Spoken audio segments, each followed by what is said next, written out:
حق ادا کر دیا. میری ماں نے میرے اوپر جو احسانات کیے تھے عبداللہ بن عمر آج میں نے اپنی ماں کے ان احسانات کو چکا دیا. آج میں نے اپنی ماں کے احسانات کا بدلہ اتار دیا. عبداللہ بن عمر کہتے ہیں ولا زفرۃ من زفرات امک. ارے تیری ماں نے جب تجھے جنم دیا تھا تیری ماں کے منہ سے جو چیخ کی آواز نکلی تھی, تیری ماں جو چلائی تھی, تو نے اس آواز کا بھی حق ادا نہ کیا. ابھی تم نے اپنی ماں کی چیخ کا بھی حق ادا نہیں چکا سکتے. ہمارا نہ ماں کے احسانات کا بدلہ چکا سکتے نہ باپ کے احسانات کا بدلہ. اسی لیے اللہ تعالیٰ اپنی توحید کا اعلان کرنے کے بعد دوسرا حکم کیا دے رہا ہے, وَبِالْوَالِدَيْنِ إِحْسَانًا. اپنے ماں باپ کے ساتھ مرتے دم تک بھلائی کرتے رہو. إِمَّا يَبْلُغَنَّ عِندَكَ الْكِبَرَ أَحَدُهُمَا أَوْ كِلَاهُمَا فَلَا تَقُل لَّهُمَا أُفٍّ. اگر تمہارے والدین میں سے کوئی ایک تم کو بڑھاپے میں مل جائے یا دونوں بڑھاپے میں مل جائیں, اگر دونوں مل گئے تب تو اچھی بات ہے. اور ایک تکلیف ہوتی تھی اپنے شوہر سے شیئر کر لیا کرتی تھی. آج شوہر کا انتقال ہو گیا, وہ بڑھیا وہ ماں آج اکیلی ہو گئی اور رات میں کسی کے ساتھ اپنے دکھ درد کو بیان نہیں کر سکتی. اس لیے اللہ نے پہلے ایک کا ذکر کیا, فرمایا اِمَّا يَبْلُغَنَّ عِندَكَ الْكِبَرَ أَحَدُهُمَا أَوْ كِلَاهُمَا. اگر کسی ایک کو تم بڑھاپے کی حالت میں پالو یا دونوں کو بڑھاپے کی حالت میں پالو, فَلَا تَقُل لَّهُمَا أُفٍّ. تو خبردار اپنی بوڑھی ماں کو اپنے بوڑھے باپ کو تم کبھی اف بھی مت کہنا, اف بھی مت کہنا. عربی زبان میں کسی کو تکلیف پہنچانے کے لیے سب سے ہلکا اگر کوئی لفظ ہے اف ہے. اللہ نے کہا کہ اف بھی مت کہنا, یعنی تکلیف پہنچانا, ان سے بدتمیزی کرنا, ان کی آنکھوں میں آنسو لانا تو بڑی دور کی بات ہے. تمہیں اپنے زبان سے کوئی ایسا لفظ نہیں نکالنا ہے جس سے تمہاری ماں کو تکلیف پہنچے, تمہارے باپ کو تکلیف پہنچے. یہاں ایک بات کی اور وضاحت کر دیتے ہیں, ضروری نہیں ہے ہر مسئلے میں ماں باپ صحیح ہے. ماں باپ کی ضد غلط بھی ہو سکتی ہے, ماں باپ کا فیصلہ غلط بھی ہو سکتا ہے. اگر ماں باپ کی کوئی غلط بات ہے آپ مت مانو میرے بھائی, ان کی ہر بات ماننا ضروری نہیں ہے, ان کی غلط بات کو آپ انکار کر سکتے ہیں. دیوا شریف ہر سال دیوا شریف کی اس قبر کے اوپر عرس ہوتا ہے, اور 3-4 دن بلکہ 1 ہفتے تک عرس ہوتا ہے. اور آپ یقین کیجئے وہاں باقاعدہ طوائفیں آتی ہیں اور ناچتی اور گاتی ہیں. اسی مزار کے بغل میں یہ سارا میلہ ہوتا ہے. یہ کس کے نام پر ہوگا؟ اسلام کے نام.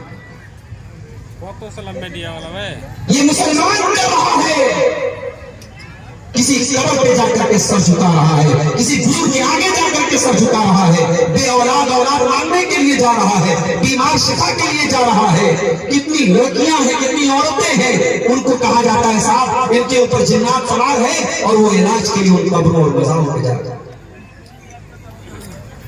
مولانا الطاف حسین حاجی نے 100 سال پہلے کہا تھا, کرے غیر بت کی پوجا تو کافر, کرے غیر بت کی پوجا تو کافر, کواکب میں مانے کرشمہ تو کافر, جھکے آگ پر بہر سجدہ تو کافر, جو ٹھہرائے بیٹا خدا کا تو کافر.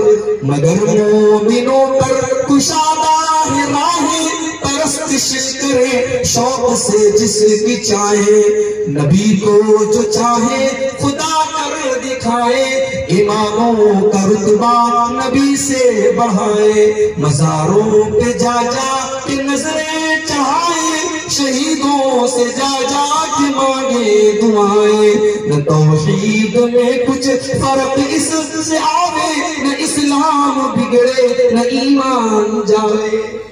مسلمان تعویذ پہن رہا ہے تب بھی پکا مسلمان, مسلمان قبر پہ جا کے سجدہ کر رہا ہے تب بھی پکا مسلمان ہے, اپنے بچے کے سر پہ ہاتھ رکھ کے بچے کی قسم کھا رہا ہے تب بھی پکا مسلمان ہے. میرے بھائیوں, اگر کوئی چیز شرک ہے تو چاہے وہ ہندو کرے, چاہے وہ عیسائی کرے, چاہے وہ مسلمان کرے, شرک ہے تو وہ شرک ہی رہے گی. مسلمان کے کرنے سے شرک توحید نہیں بن جائے گا اور وہ چیز صحیح نہیں ہو جائے گی. مجھے معلوم ہے آپ کی شیرشاہ وادی برادری الحمدللہ 100% کتاب و سنت پر چلنے والی برادری.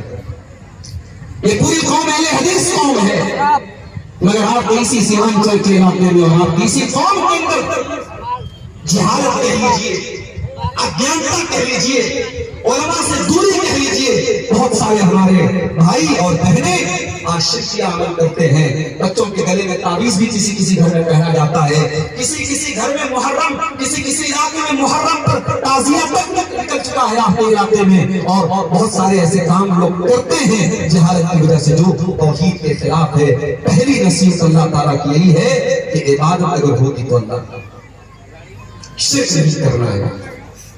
اللہ تعالیٰ سارے گناہوں کو معاف کر دے گا، شرک کو معاف نہیں کرے گا. اللہ نے قرآن میں اعلان کر دیا ان اللہ لا یغفر ان یشرک بہ ویغفر ما دون ذلک لمن یشاء. اے میرے بندو، ہم تمہارے سارے گناہوں کو معاف کر دیں گے مگر شرک ہم معاف نہیں کر سکتے. اچھا شرک کو معاف نہیں کرے گا اللہ، کیونکہ شرک بے وفائی ہے.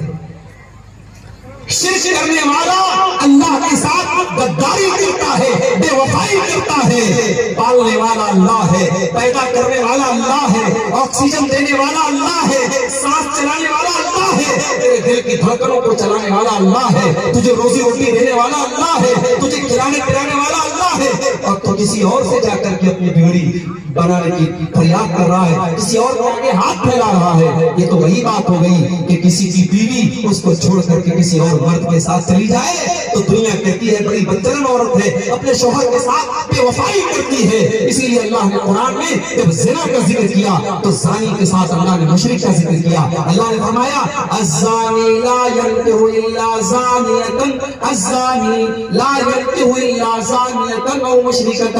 زنا کرنے والا یا تو زانیہ عورت سے شادی کرتا ہے یا مشرک عورت سے شادی کرتا ہے. یہ زانی کو اور مشرک کو اللہ نے ساتھ میں کیوں ذکر کیا ہے؟ کیونکہ زنا کرنے والا بھی کسی نہ کسی کے ساتھ بے وفائی کرتا ہے. اگر وہ شادی شدہ ہے، اگر وہ عورت شادی شدہ ہے اپنے شوہر کے ساتھ، اگر وہ مرد شادی شدہ ہے تو اپنی بیوی کے ساتھ بے وفائی کر رہا ہے. اگر شادی نہیں ہوئی ہے، کمارا ہے، جب وہ لڑکی کماری ہے تو اپنے ہونے والے شوہر کے ساتھ وہ بے وفائی کر رہی ہے. اللہ نے اسی لیے زانی اور مشرک کو ایک ساتھ ذکر کیا ہے کہ جس طریقے سے زنا کرنے والا بے وفائی کرتا ہے اپنے ہونے والے شوہر اور بیوی کے ساتھ، ویسے ہی ایک مشرک، ایک شرک کرنے والا اپنے خالق کے ساتھ، اپنے رب کے ساتھ بے وفائی کرتا ہے. تو پہلی نصیحت اللہ نے کی کہ تم میرے ساتھ کسی کو شریک کرو. دوسری نصیحت وَبِالْوَالِدَيْنِ إِحْسَانًا. اور اے میرے بندو، تم اپنے ماں باپ کے ساتھ، اپنے ماتا پتا کے ساتھ، اپنے والدین کے ساتھ، اپنے پیرنٹس کے ساتھ اچھا سلوک کرتے رہنا. دیکھو توحید کے بعد اللہ نے فوراً ماں باپ کا ذکر کیا، اس لیے کہ دنیا میں جتنے لوگوں کے حقوق ہمارے اوپر ہیں ان میں سب سے پہلا نمبر ہمارے ماں باپ کا ہے. اس دنیا میں سب سے زیادہ اگر ہمارے اوپر کسی کا احسان ہے تو ہمارے ماں باپ کا احسان ہے. ماں کو دیکھو 9 مہینے اپنے پیٹ میں رکھتی ہے، 9 مہینے اپنے پیٹ میں رکھنے کی تکلیف آپ کی ماں برداشت کرتی ہے. اور جب 9 مہینے پورے ہو جاتے ہیں اس بچے کو اپنی جان پر کھیل کر کے، اپنی زندگی کو داؤں پہ لگا کر کے وہ ماں جنم دیتی ہے. بچہ پیدا ہو جاتا ہے، اللہ تعالیٰ نے یہ سسٹم بنایا کہ اسی ماں کے بدن میں اس کے خون جگر کو اللہ تعالیٰ نے بچے کی خوراک بنا دیا. وہ ماں 2 سال سے اپنے بچے کو اپنا خون جگر دودھ کی شکل میں پلاتی ہے. میرے پیارے ساتھیوں، اس ماں کے احسانات کو تم کبھی نہیں چکا سکتے. باپ کو دیکھو، باپ کو دیکھو، باپ رات دن ایک کر کے خون پسینہ ایک کر کے آپ کو پالتا ہے، آپ کی ماں کے اوپر خرچ کرتا ہے، آپ کی پرورش کے اوپر خرچ کرتا ہے، آپ کی پڑھائی لکھائی کے اوپر خرچ کرتا ہے. باپ اگر اس دنیا سے چلا جائے تو بچہ یتیم مانا جاتا ہے، بچے کو دنیا میں کوئی سہارا دینے والا نہیں ہوتا ہے. باپ بہت بڑی چھایا ہوتی ہے، باپ اپنے بچے کے بہت بڑا سہارا ہوتا ہے. یہ تو ہستیاں ہیں میرے بھائی جن کا احسان